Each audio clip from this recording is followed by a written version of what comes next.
She said,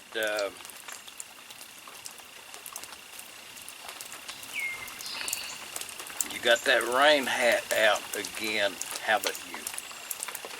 It was more like, here's that rain hat, wear it. So, you know, it's a rain hat. It's not rainproof, it's made out of felt. But, you know, it was kind of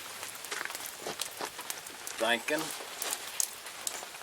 in regard to a comment that I may have left out this on this YouTube thing,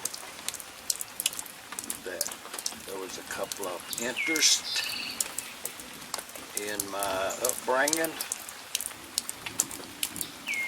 for whatever reason, and I would like to think it would be something I call appalachian-english. You know, you almost get it right, but just not right. It's just not there. Just say it. But the reason for the video is about this Maytag engine here that we just looked at. Was, she said, how could I be so nonchalant about that damage to that engine? And you know, I have sold engines in the past, a lot of them. I've sold a lot of engines, and to this day, you know, that's the reason I've not sold any engines, is shipping. You know what I mean? I just hate to see one damaged, and that one right there, you know, when it was all said and done, you know, the crankshaft is bent turbo bad on it, and the exhaust is broke. So, but I am going to go back and refer to the description of that engine, because that may have been prior damage. I'm not sure. Thinking not. But I'm going to keep it, you know. Stuff happens. You know what I mean? I mean, the other engine, I got an engine a few weeks ago that was the most perfect packing. And if there's any question at all about how to ship a Maytag, refer back to that video. But I would think, and I think we might get to that YouTube or that eBay Maytag a little bit. We might get to that. But in the meantime, to bring you up to date how I could be so nonchalant about this Maytag engine that got damaged in the mail, I'm okay with it. You know, stuff happens. You know, just mark it up. The next engine, the way I look at it, the next engine that I ship may end up with that damage, and I wouldn't want to deal with it at that time. You know what I mean? And I don't want to put this man right here through any dealings on his part. You know, just mark it up as, well, a couple of parts is not good on it. You know, and all that does is make the other parts more valuable, I guess. So, but to bring you up to date as to how I could make that decision with everything being okay, you know, just move on. Don't hold it against the guy. You know, because he probably didn't know. The dude that sold that engine, you know what I mean, he probably didn't know that engine was going to get damaged. Then who do you blame it on? Somewhere along down through the chain it got dropped, you know, kicked around or whatever. It's not good. That's all I'm going to say about that. Leave a comment. But the reason I think that I can make that decision with a true heart, I'll read it to you here. This is in the newspaper. Actually, I'm not sure what paper it was in, but it was Alan. I'm going to give credit where credit's due. By Alan G. Breed, Associated Press writer. That's who wrote this article. And it was December the 27th, 19 and 93. That was the year of the paper. Harlan-Daily-Enterprise, I'm pretty sure. I'm going to read this to you, and anywhere along the way, you know, just leave a comment, you know, good or bad, put something in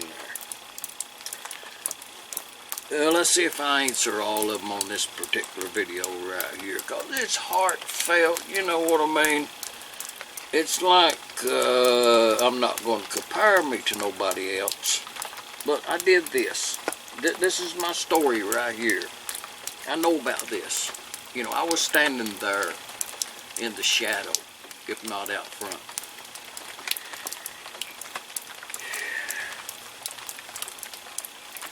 It's easy either way.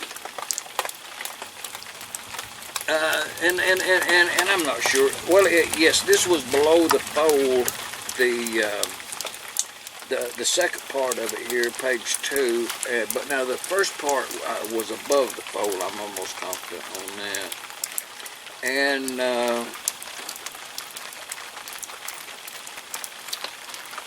it was on page 1 also. It's raining here in Middle Tennessee. Hillbillies strike out against discrimination. That's the boat right here, what it looks like. I got it in a frame. It hung on my wall. This is important to me. This right here. This thing right here. See that? That's important. So, I'm going to read it to you. Hillbilly, Ridge Runner, Hick.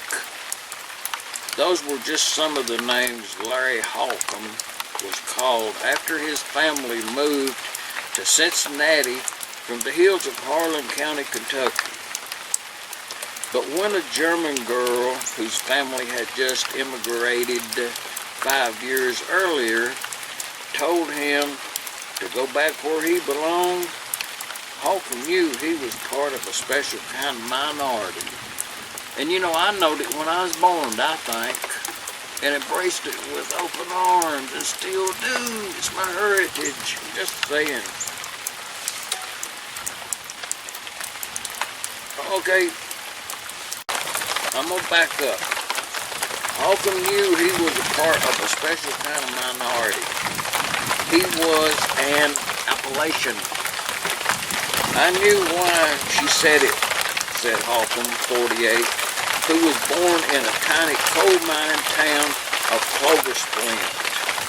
You know what? I think that's on my birth certificate right there where I was born at, Clover Splint. I mean, you can't get no more direct in this article than being born there. You know what I mean? Look it up. It was because she could say it and not get censured as if she said it to a black person. You're a nigger, and why don't you speak and go back where you come from? Holcomb and others say it's more than just name calling. They say people from Appalachia are discriminated against in hiring and housing because of stereotypes associated with the mountains. And I'll go on. Holcomb's story and those of others were behind Cincinnati's decision to include Appalachian Americans as a protected class in the city's human rights ordinance. In fact, Hill folks are the only group singled out specifically for protection against discrimination.